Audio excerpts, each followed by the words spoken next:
Hi there, David here with another video. Today's topic is English teacher recruiters in South Korea. You may be thinking about applying for the EPIK, GEPIK, or SMOE program, and you're thinking to yourself, which recruiter should I use? Which recruiter is going to be the most supportive, the most helpful, and which recruiter is going to give my resume that push it needs to get the job? Well, my answer may surprise you. None. Don't use a recruiter. Stay away from recruiters. They're actually a hindrance to your getting hired. I learned that the hard way last October when I applied for the EPIK program through Canadian Connection, a Canadian-based recruiting company.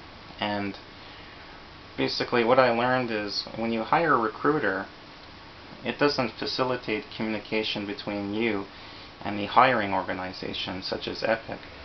What it does, it builds a wall, a protective wall for EPIK, GEPIK, SMOE, whoever's on the other side.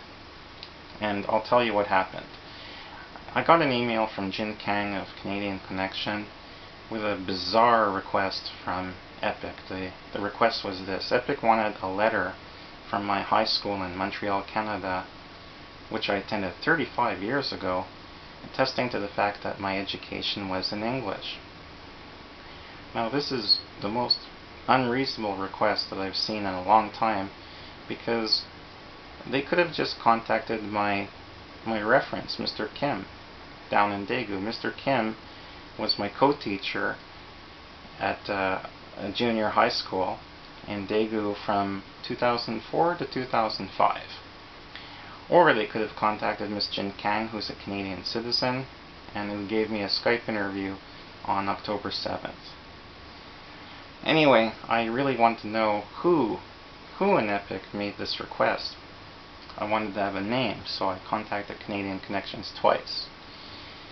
And Canadian Connection refused to give me this name. And I find this disturbing because I want to know who's handling my personal information, and I think I do have a right. But of course, I'm not putting money into Canadian Connection's pockets. EPIK is. I also suspect that they were not exactly honest with my application, because I had to wait 2 months and 2 weeks for an interview. I had a Skype interview, as I said, in October, and then I didn't hear back from Canadian Connections until mid-December, and then I had a Skype interview with EPIK on December 20th. Finally, Shin Finay of Canadian Connections told me on December 23rd, you've passed, but you have to get all your documents in as soon as possible for the visa.